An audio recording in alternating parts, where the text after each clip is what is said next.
Welcome, everyone, and thank you for joining us for our first Are You Well workshop of this school year. We're very excited to have Jill Gable with us as our guest speaker, and we are talking about building financial literacy, which is so important.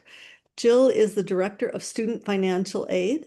She's been here over 10 years. She has been in that role the whole career. She's been in higher education financial aid. She's definitely passionate about helping you. She's got many links.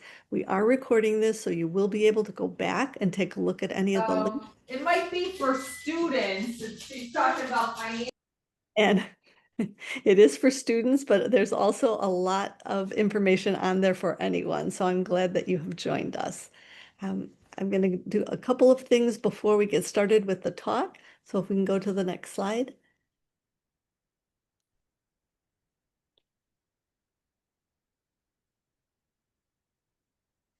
Oop, there we go. So just to give you a rundown of what we're doing for the rest of the school year, we have dates every month. The only month we deviate a little bit from our format is in October when it's mental health forums from noon to 1. Some of those are in person, some are totally virtual, so you'll see the invites for those, and that's every Wednesday in October. Otherwise, we come once a month with a different topic around wellness, and we come at 12 o'clock and again at 6 o'clock. Same topic, same speaker, so you can catch it twice, or you can catch the recording, which will be on the wellness website. Okay. And just to get us started, we traditionally do a little bit of a grounding exercise just to get everybody in the room and kind of relaxed. You've been busy, you've been running around.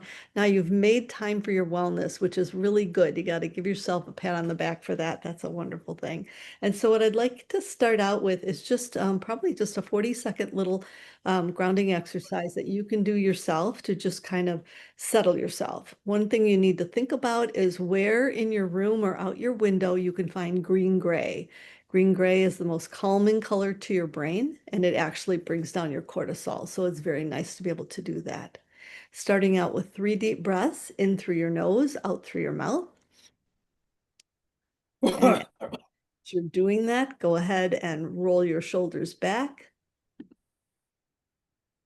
Include your shoulder blade. Have your feet on the ground, hands in your lap. If you're comfortable closing your eyes or lowering your eyes, that'd be helpful. And just listen to my voice. I want you to settle in, close your eyes, taking nice, calm, deep breaths in through your nose, out through your mouth. And think of a person who's been kind to you. Could be a grandparent, a teacher, a parent, a friend, a partner, even a beloved pet. Allow yourself to feel the kindness and the warmth of this little one sitting next to you. Imagine this person or being gazing at you with understanding, kindness, and compassion. Imagine this person is wishing you well, sending you a blessing, possibly saying these words. May you be safe and protected. May you be healthy. May you be held in kindness and compassion. Now take a deep breath in through your nose, out through your mouth, and let's stretch. So out in front of you, round out your back, over your head, grab one wrist and pull to one side. Grab the other wrist, pull to the other side. Put your hands behind your back. That deep breath again, in through your nose, out through your mouth. A lot of us sit over a computer and look like a shrimp at the end of the day, so kind of stretching out like this is good. And then finally, just shake it out. Literally shake it out. All right, we go to the next slide, and I think we are ready to start with Miss Jill. Thank you so much. Hello, everyone, and welcome to today's session about building financial literacy. I'm very excited to be able to present a wealth of resources to help you better understand what financial wellness is and how it may apply to you. And hopefully, at the end of today's session, you will come away with information that helps you to feel more comfortable in your financial wellness plan. To get us started, I have a little bit of an exercise I'll prompt you throughout the session. You'll have an opportunity to interact with the session, with the information that I am sharing with you today, just to share feedback. So those of you who want to utilize your phone devices, I encourage you to go to a site called Menti, MENTI.com. You can use the code that is here on the screen, 23344998. Once you enter that information in, you will be taken to a page that says where the first question is, rate the stress you feel around finances now. And I can see some responses are coming in. So we'll give it just a moment, give you an opportunity to get logged in. You can join us again at menti.com. Use the code 69751562. And I think the codes are different. So I believe it's the one that's on the slide is the correct code here, 23344998. If anyone's having trouble logging in, please let me know. The code is not working for me. Okay. Which one are you using? The 2334 or the 4 or the 6975? The 2334. Try the 6975 and see if that works. Okay.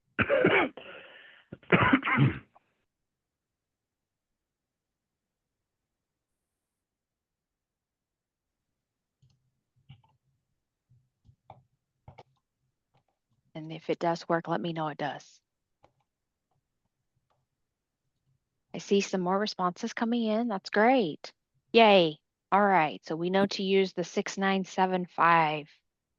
Yes, the 6975 works. Perfect. Thank you. All right. Still have a couple of responses coming in.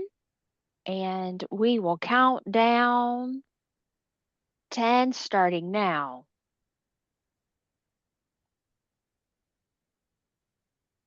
All righty. Thank you for your participation. All right, the objectives for today's session is, well, first of all, talk about what is financial wellness. We want to help you to develop awareness of your current situation, gain knowledge to improve your financial wellness overall, and I'll provide you with a host of resources that are out there and available to you. You may have many of these resources, or these may be new things that can help you as you navigate through understanding financial wellness as a whole. First thing that we really want to talk about is what is financial well-being. And it's really important, we're not just simply talking about numbers in a bank account. Sometimes that is what that means. But with financial well-being is a highly personalized state.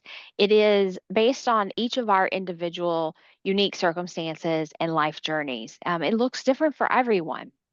Here on the screen, I have a chart that kind of talks about the present, the future, talks about security and freedom of choice. All of these things come together to provide us with our own individual definition of what does it mean to be financially well. In the present, we want to be able to have control over our day-to-day and month-to-month finances, being able to keep up with our bills on a regular schedule. In the future, we want to be able to think about, do we have the capacity to absorb a financial shock? Are we able to pay for an unexpected bill? Do we have a safety net in place that will handle bumps in the road without it completely destroying our finances or reducing our emergency funding to where we have to start all over again? When we also think about financial well-being, we also think about freedom of choice. In the present, it's really, ultimately having financial freedom to make the choices to enjoy life, and that means something different to everyone. In the future, it's really being on track to meet what our financial goals are. And those are all work together to be able to help us form what our definition of financial well-being means. As you think through the next few slides and you think about financial well-being for yourself, think about this chart and really kind of think about where you are in each of these items, in terms of the present, the future, and where do you want to be? And we'll talk about a lot of resources that will be available to help you navigate through that experience as well. The next thing that we will talk about is are those things that influence our financial well-being. There are a host of things that come into play as we think about this definition, and it's important to be able to distinguish between the different components because our level of control over each of these things varies from person to person and is unique to each of us. And so it's important to understand how they influence how we think about finances and our well-being in relation to money. The first thing that let's talk about is our social and economic environment. These are things that surround us in our families, our communities, whether that be our home, our educational environment, our workspace. You know, a lot of times these are things that are somewhat out of our control at times. They're things like the cost of living in your particular area, types of jobs that are available, and even our cultural attitudes about money. We don't always get to control the starting point, but over time we can do things throughout as we kind of go towards the end of being personally financially, we can kind of achieve different things at different levels to be able to maybe mitigate some of the challenges that present themselves from the social and economic environment. The next thing that we'll talk about is our personalities and our attitudes in relation to finances. We all have natural tendencies to respond certain ways. You know, some of us are really big planners. We want highly detail oriented information. You know, some of us are risk takers. We're gonna, hey, you know what? I'm gonna take this chance on this opportunity. You know, some of us just live in the moment, and that's absolutely okay. You know, our personalities and our attitudes really help to drive us further into the comfort level of decision making. The next thing that really has an influence is our decision context. You know, this is, how financial choices are presented to us. A lot of times, if you think about employment, your employer may require you to save money for retirement. That takes the decision away from you as an individual.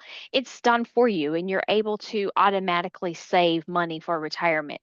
So that context, how is it presented to us?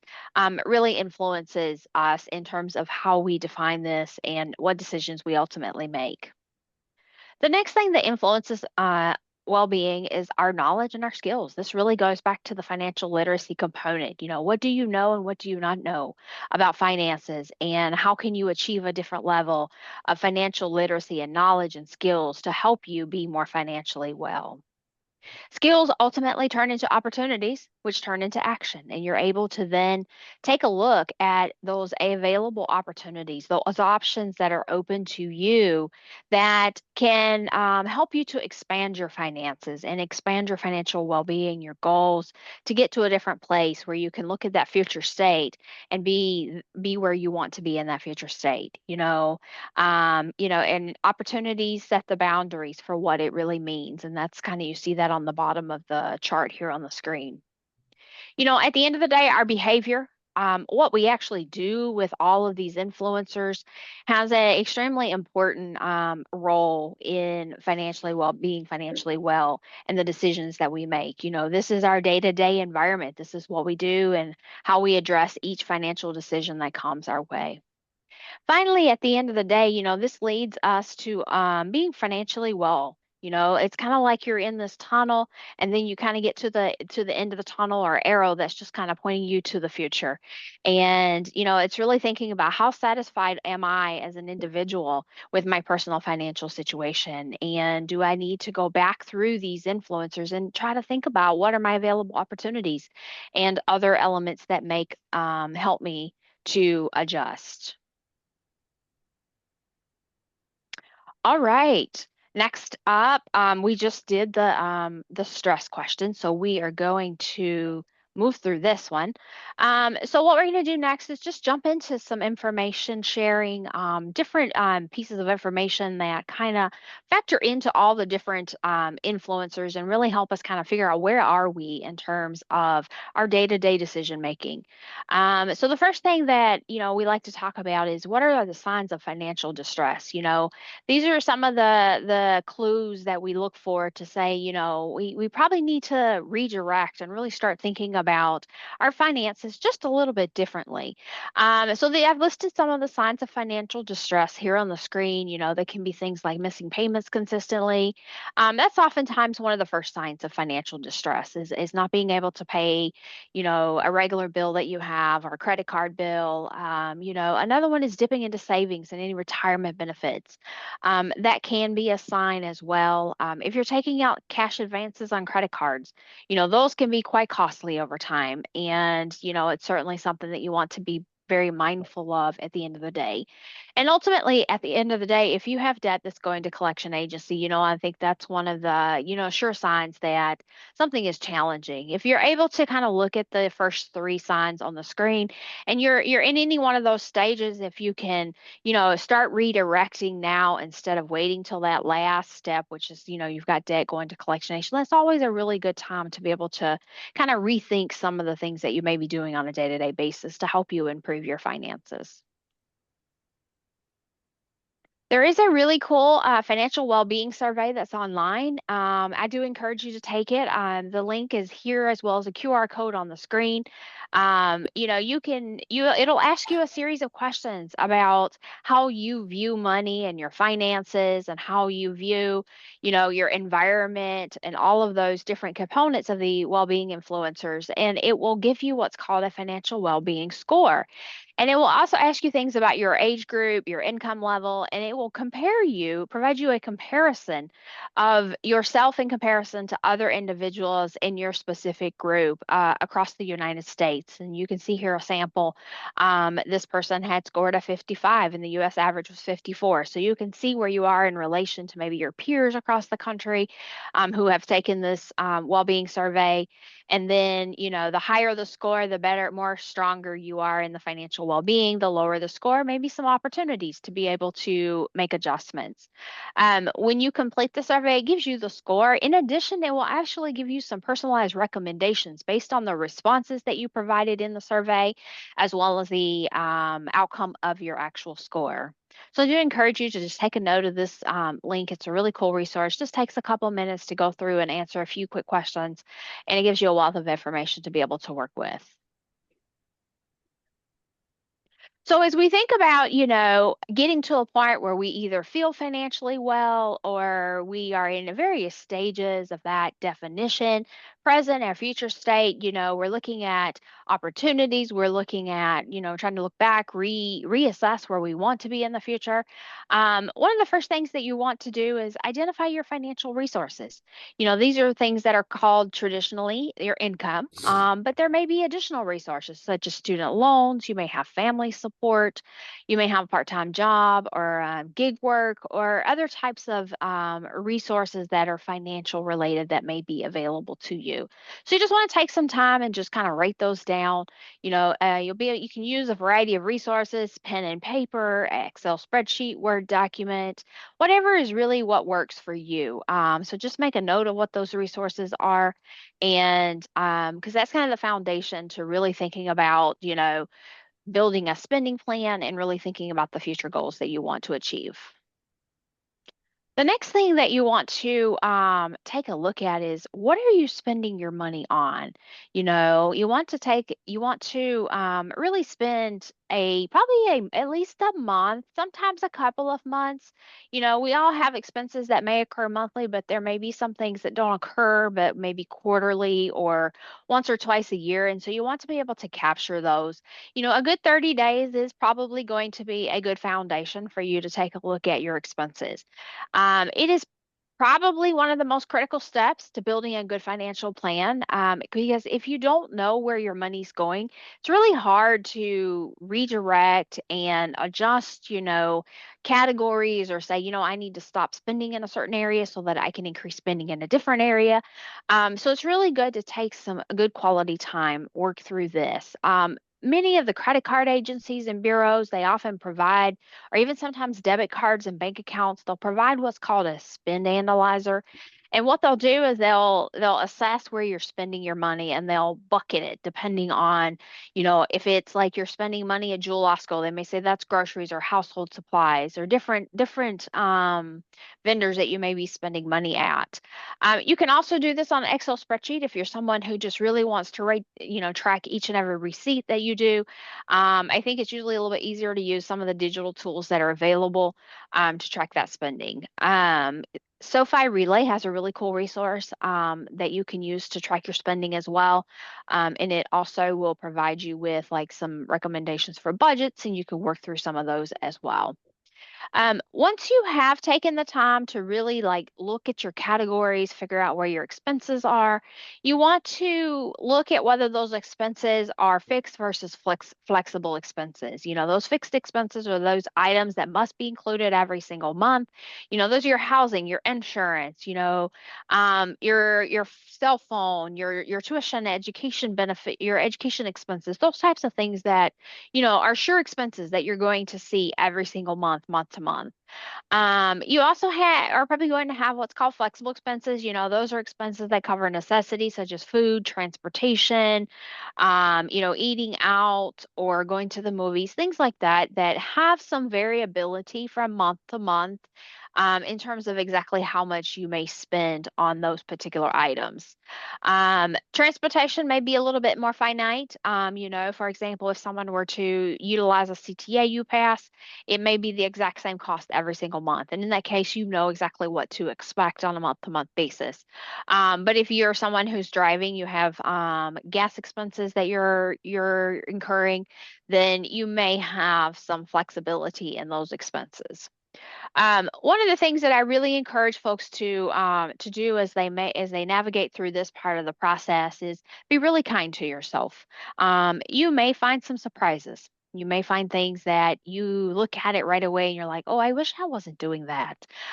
It's okay. I think part of this is really just looking at those expenses. It's really, really figuring out what are you doing right now, and it's okay with what you see. And what you will do is be able to take that information and start putting in a plan. So be extremely kind to yourself as you navigate through this process.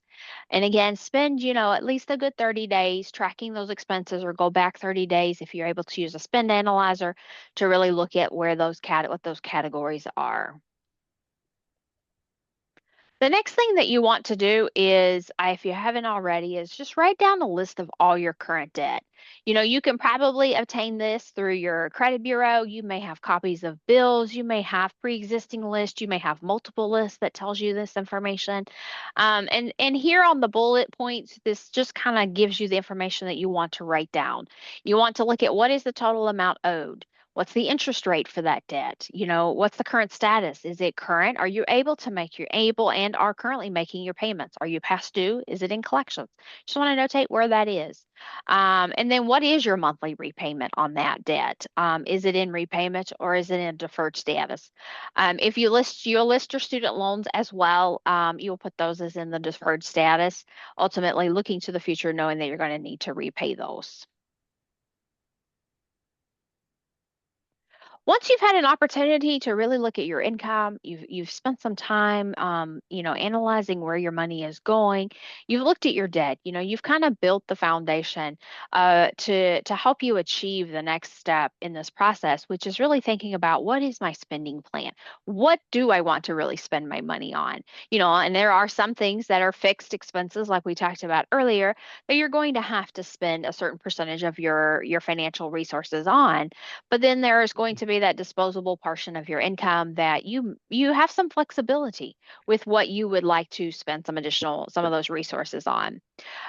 So, a spending plan is the method for distributing your income among the mix of things you want and need. And, a lot of times people will call this a budget. But essentially what a spending plan is every dime that you have available to you is allocated to something, whether that's an expense that you're paying to somebody else or your savings, where you're basically paying yourself back and you're putting that away for a future expense. You want to look at, are you using all of your resources currently? If you are, what do you need to do? Do you need to make any changes? Are you using more resources than what you have currently available to you? And in that case, you certainly want to really kind of think about, where you can scale some things back, maybe to get you back under at least, utilizing the maximum resources that you have available. Do you have room to save money right now? Are there expenses that you've been spending on, subscriptions, those types of things that you can maybe save a little bit of extra money as well? I've also provided a really cool video that just kind of goes into a little bit more about what it means to create a spending plan. It's a really cool YouTube video created by Berkeley's Center for Financial Wellness, and I thought I would share that here with you all. So once you've gone through all of those steps, you want to take that, you use the spending plan for a couple months, maybe 3 months, 6 months. One of the most important things that you want to do after you have developed that plan is really assess that plan. You want to, take a look at your financial resources that are coming in, your spending categories. Are you maintaining within those categories that you set up? You want to make sure that you have a schedule for your bills. It's always very much easier to manage your individual bills if you have them on automatic payments. And other just useful tips and things that may help you to utilize your plan effectively. So if you assess, you're looking at these different things, you may find some more surprises. You may find that you're doing very well, and that may work out, and you can continue utilizing that plan. Or you may say, I want to make some different adjustments. I'd like to see where I spend a little less in this category, maybe save a little bit more money. And so this is where you'll have that opportunity to be able to do that as well. Remember, people don't plan to fail, they fail to plan. And so you can develop your plan, utilize it, but if you don't assess it, then you really kind of don't get to the next step of being able to develop your full sense of financial wellness overall. Here's another really cool article that just kind of talks about finances and thinking about assessing your plan. So, you can do this next step early on if you want to. If you want to think about, let me at least get into the good habit of building a good, solid spending plan. Let me work on, my spending categories. Let me try to make sure that, I am maintaining for a little bit of time. At the point you become comfortable, you want to start thinking about, what is my debt repayment strategy? How do I manage the debt that I have? And how do I become ultimately debt free if that's something that you want, or in any form of debt repayment that you are looking for, whether it's just have less payments on a monthly basis, or you have less debt, or you have no debt. You want to think about what that looks like. There are multiple strategies that you can use to pay off debt, and I've listed all 3 here. The first one is a debt snowball strategy, and this will allow you to pay off some of your smaller debts first. So let's say you have a credit card for $1,000, you have a car loan for $3,000, and some other maybe private loan for $5,000. With a debt snowball strategy, you would focus on that $1,000 first, figure out how to pay that off first, and get that done and over with, and then you would work on the second higher, and then finally you would work on the largest piece of debt. These all have different pros and cons, and depending on your personal preference in terms of where you are as a person and what your goals are, you may want to use one specific one. You may say, hey, I like that one first. Or you may say, I'm going to use a mix of them. The second one is a debt avalanche. This strategy allows you to pay off the loan with the highest interest rate first, then the lower interest rate. The third one is something called debt consolidation, and it allows you to combine multiple debt into a single new debt. That oftentimes does require access to new loans or some form of new debt. In order to consolidate those, you have to be able to transfer, credit cards to a new credit card, or create a new personal loan to pay off that debt. So sometimes it can work, sometimes not so much. With the debt snowball strategy, this allows you some really quick wins right away. Very possibly because you're going to pay off that first debt really fast. If you're someone that's kind of new at this, using the debt snowball strategy kind of just gets you there very quickly, and it's exciting when you see that first debt is paid in full, and it kind of motivates you to really focus on the next level of debt that you would like to work on. The debt avalanche strategy, you work on the highest interest rate first. Sometimes that's the largest debt. So it takes longer to get there. And sometimes it seems like you just never get there with that particular strategy. I think sometimes you can switch between the two, or use a mixture of them. For example, you may say, you know what, I'm going to work on the smallest credit card first, but I'm also going to pay a little bit on my highest interest rate, a little extra month to month on my highest interest rate. So you can certainly combine those to really look at finding a unique strategy that's going to work for you as a person, that's going to really motivate you to stay focused on that goal and to really achieve what you're looking for. This link just takes you to a spreadsheet where you can kind of walk through taking a look at these different strategies and figuring out kind of a plan that might work well for you. So I encourage you to take a look at that as well. Nerd Wallet also has an online debt repayment calculator. It's kind of cool because you can just plug it in. It tells you all the information right there in front of you. With the Excel spreadsheet, you're able to like maintain it a little easier. With the debt payoff calculator, it's you log in, you use it, and then your information goes away. So you have to keep re-entering the information, and then you're able to kind of create your plan from there.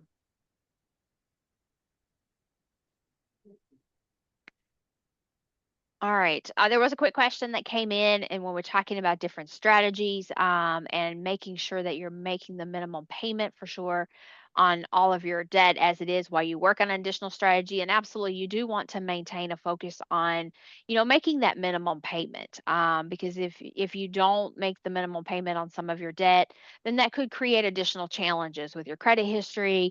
Items could go delinquent, and then you would run into additional challenges. So make sure that you are paying the minimum payment on a month-to-month basis. That kind of goes back to where we talked earlier about, listing out your debt. Where is it?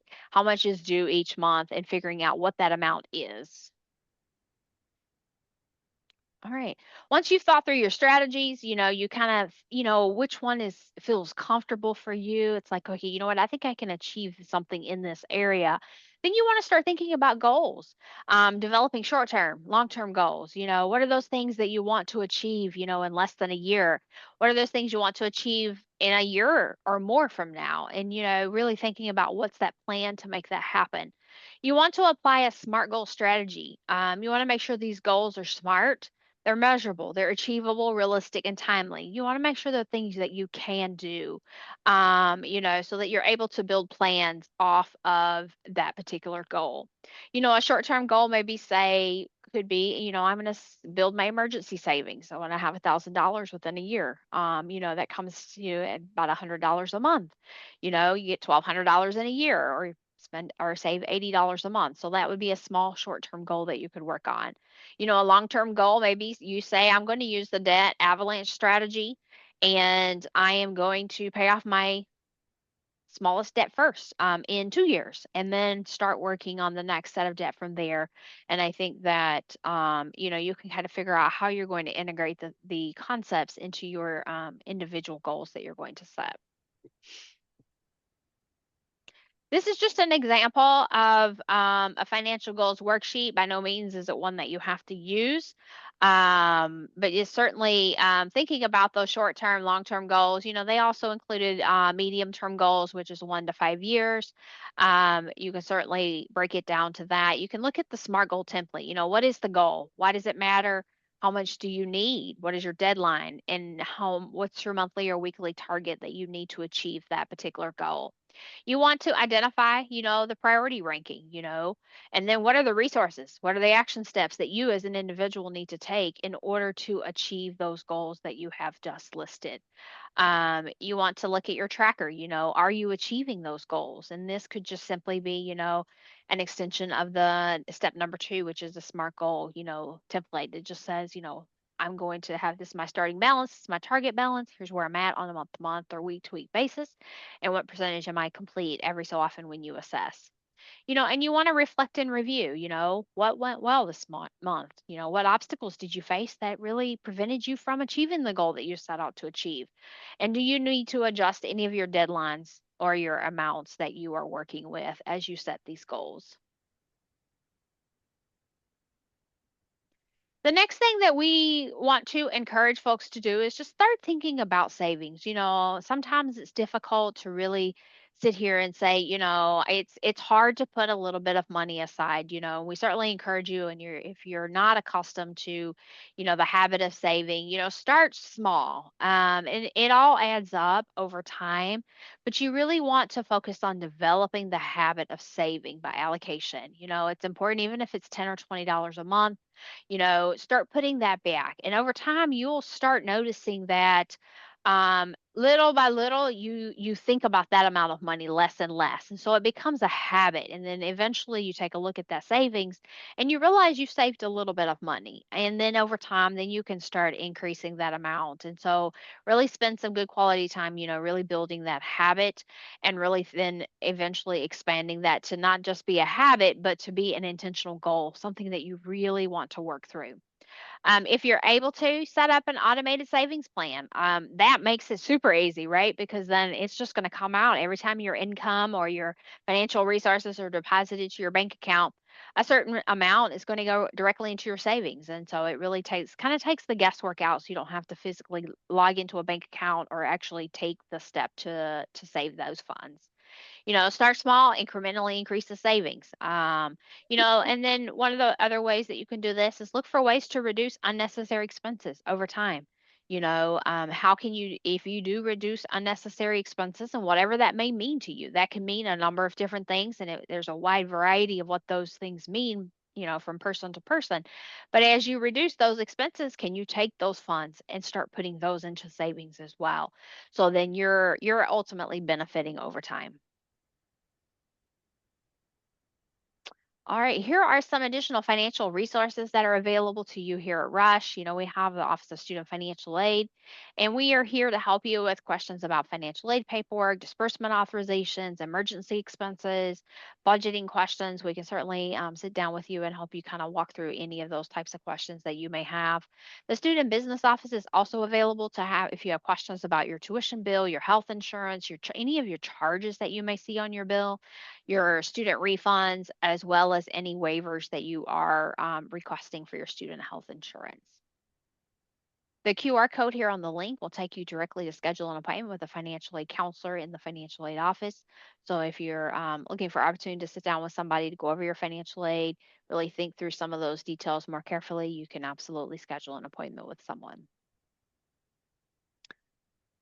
All righty. So next up is our next Menti question.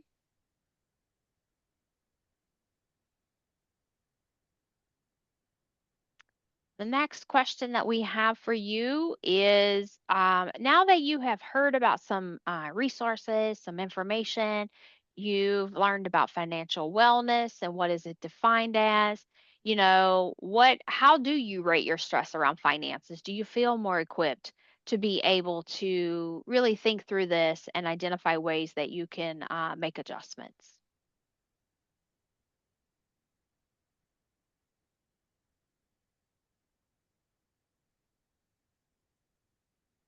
And you are welcome to join us at menti.com. The code is 69751562 if you want to participate.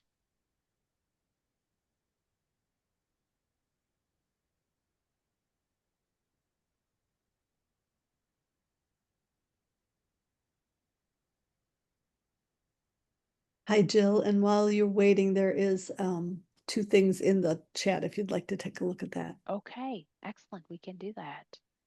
All right. The question is, if you carry balances on your credit cards from month to month, you should make the minimum payment and add the amount of interest shown on the monthly statement to your payment. This way you are paying interest every month, and the minimum payment that you will make will go towards the principal of the credit card. Absolutely, you can utilize that as well as one of your strategies.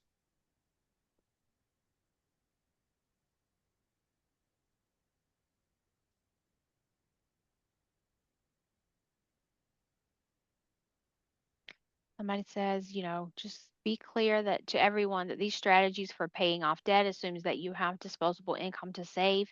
Many people in today's society live paycheck to paycheck and have little excess income in order to pay off debt and save.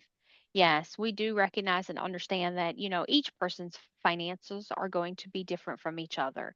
And what you are able to do as an individual person can vary from the next person, and we certainly encourage you to utilize the principles and apply those to your individual financial circumstances so that, you can individually determine if something may work or not work for you.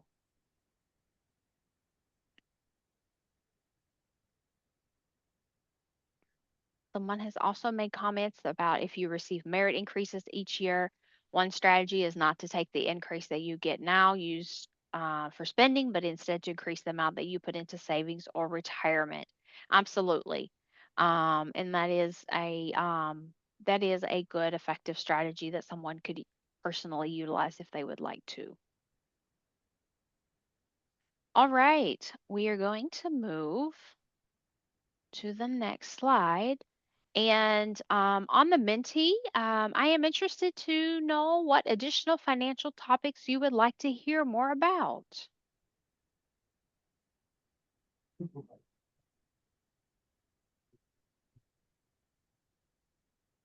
And hopefully the Menti is working for everybody.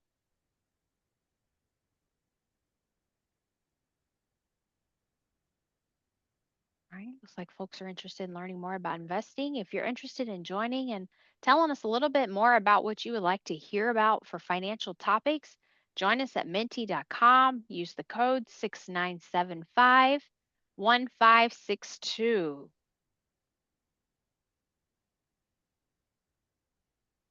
All right, investing, saving for retirement, passive income,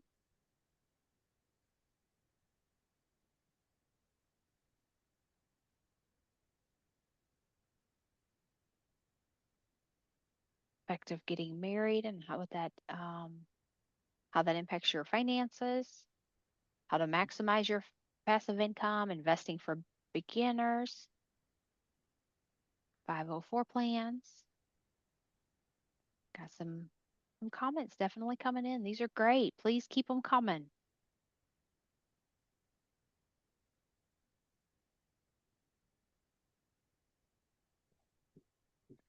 How to effectively split finances with, I believe, someone.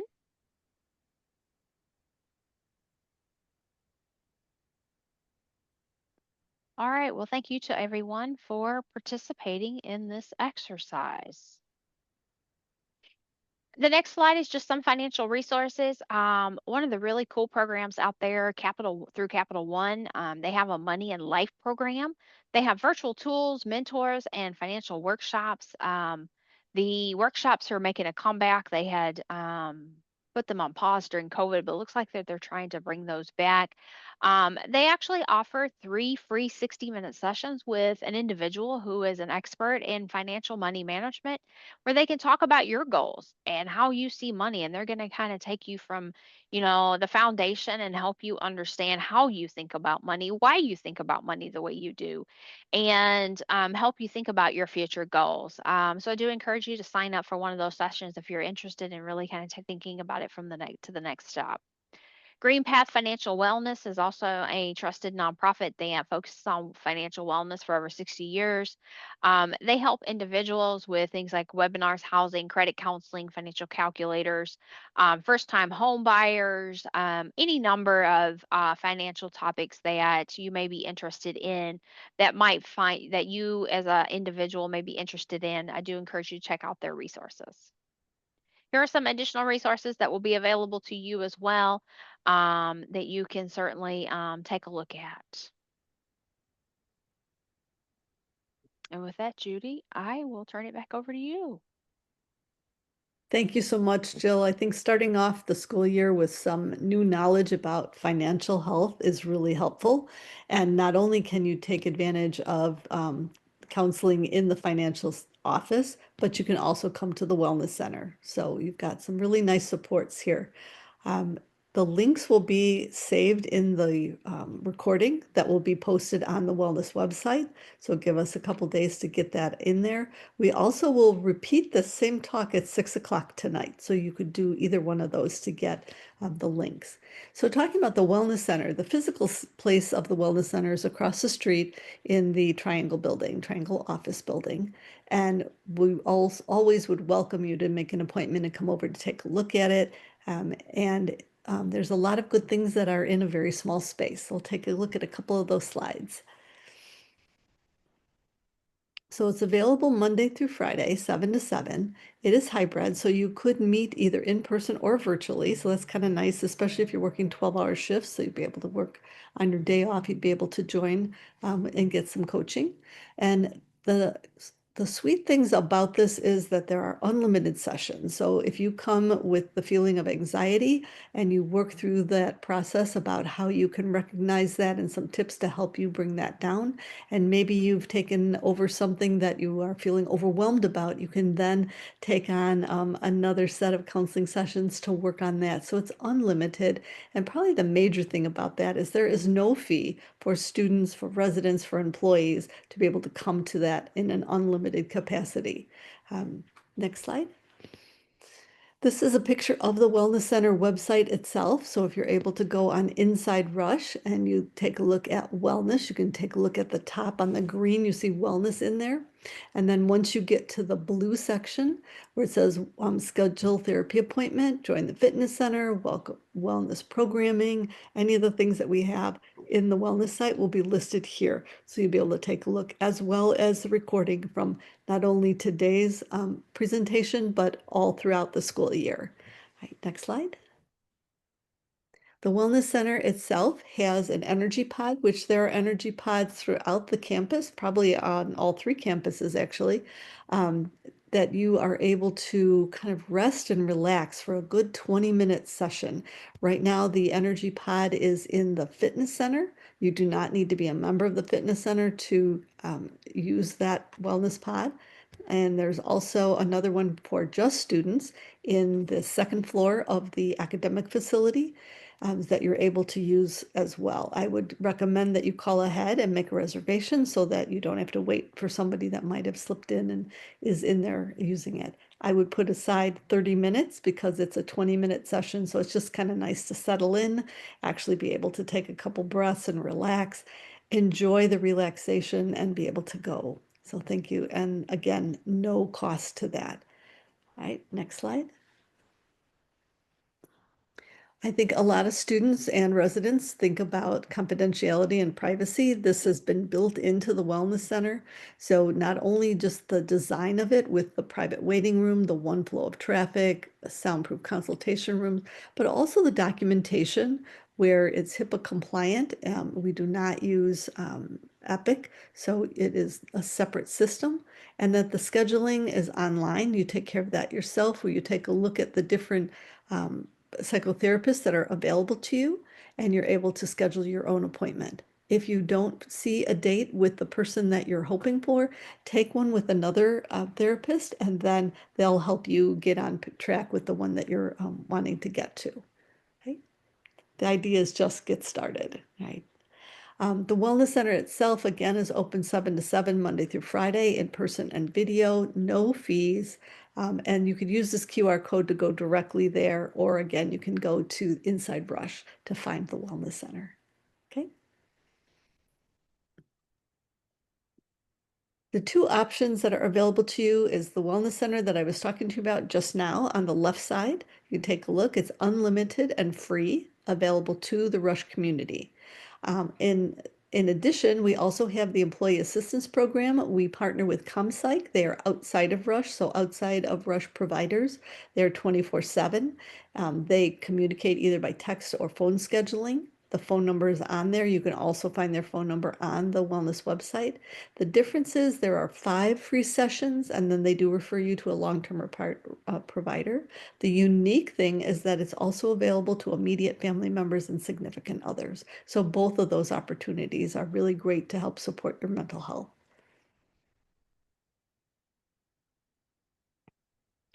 If at any point you are thinking that you just can't keep going with how you're feeling, that you're feeling overwhelmed or anxious, just kind of out of sorts, and you're not sleeping well, even if it's 2:30 in the morning, you're able to use this pager 852323 and be able to get in touch with a psychotherapist within 60 minutes of your page.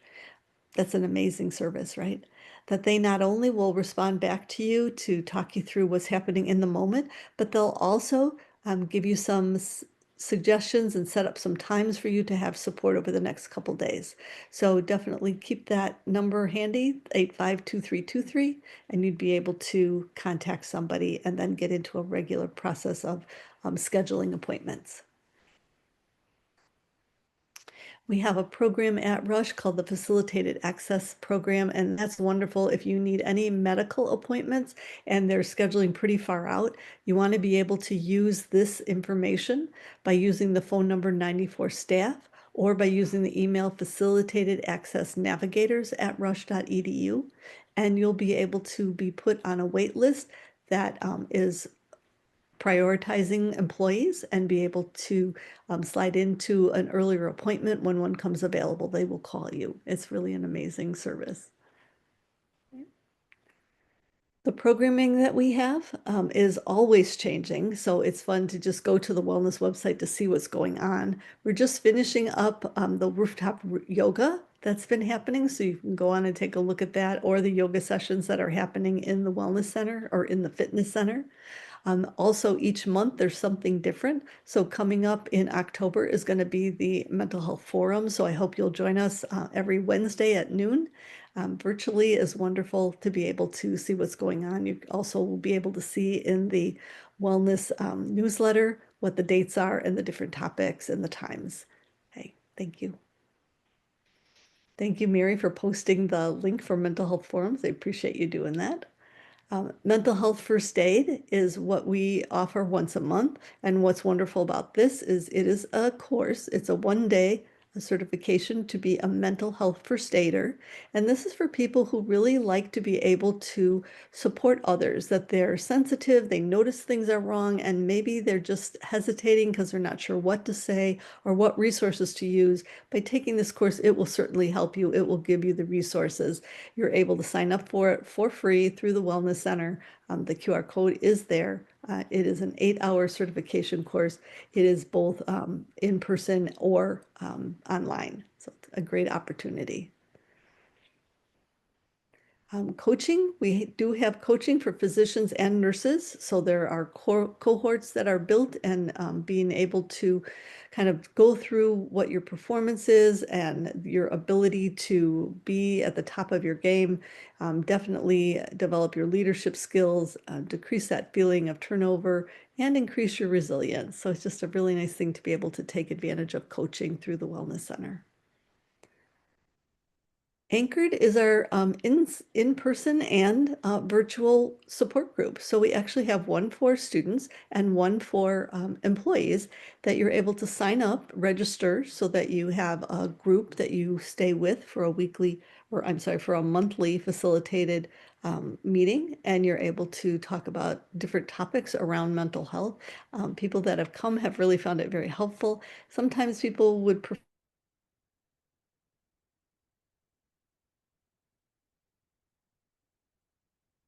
that QR code to register. Peer Connect is a wonderful opportunity. These are employees that have gone through mental health first aid, and they have offered up a half hour for a free confidential phone call or virtual meeting to just talk about what's on your mind. Why do Rush people do this? I'm new to the Chicago area. I'm concerned or thinking about this. What experience have you had? And it's just nice to have a chat with somebody that works here at Rush, a nice connection. And Murray, our therapy dog, you've probably seen him around. We have had a dog that's for the patients, but now the staff has a dog. So Murray actually can be someone that will be able to visit your department or student groups. You can go on the wellness website and be able to make an appointment with Murray. He does service the students and staff. He does not visit the patient. So he's he's ours. He's able to do that, and he's a wonderful addition to our wellness center. Our fitness center, as most people know, it's on the first floor of the student and employee garage. Membership rates do start at $30 a month. You are able to take advantage of that through direct deposit. And you're able to use all the systems that are available at the center. You can go for a free tour, which is wonderful. It's a beautiful facility. They do have classes that happen, as well as open sites from 6 a.m. to 8 p.m. So actually, great way to start your day, great way to end your day, to be able to kind of have that little extra adrenaline moving, right? We do have a mindfulness app. We had a couple different ones before, like the Calm app or Insight Timer. This one is actually available through our EAP account.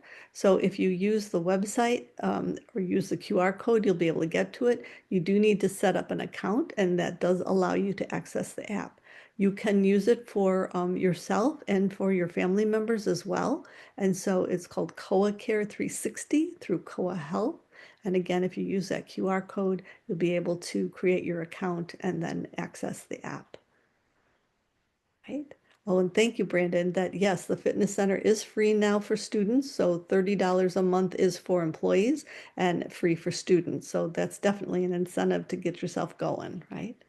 What I'd like to do is to be able to take 1 minute of calm, and actually we'll probably take about 30 seconds of calm so we can finish our talk on time. So if you'll be able to just sit in your chair with your feet on the floor, sit back and just be able to relax. And I think, Jill, you'll need to skip this and let's see if it'll connect here.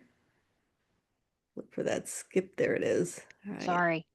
No problem. Thank you for jumping on that. Might have to hit it again. You're not helping to be calm here. Uh, Still not letting you do it. All right, we can continue on if it's not going to connect for us. But the site itself is there. And the reason that I feel it's so important to learn about alpha waves is the sound of your brain when it is calm. And so it's really kind of nice that you could listen to that sound and connect your waves, your brain waves, to the alpha waves, and it will calm you.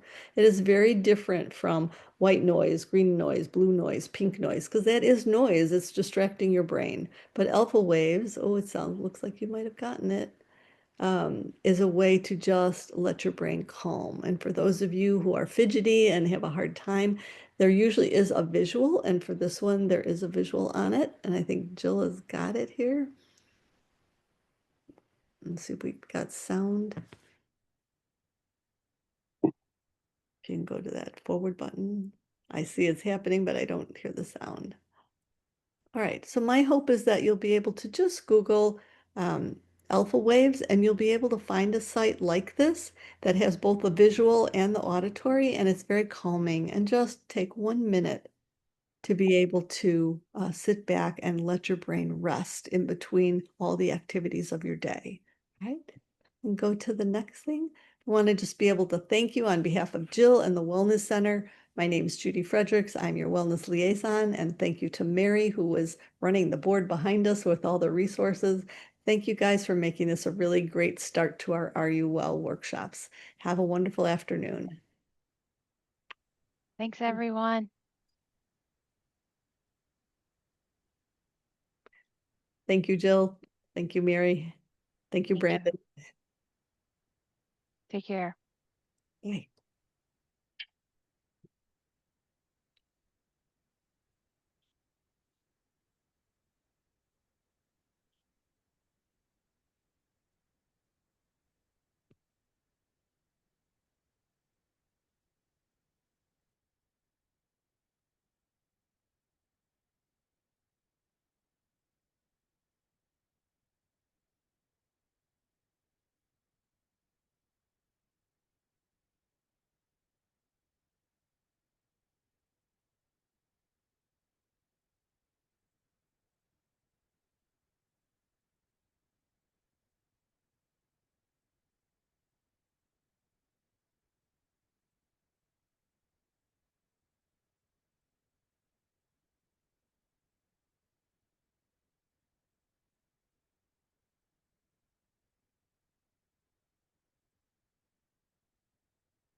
Going to go ahead and end the recording.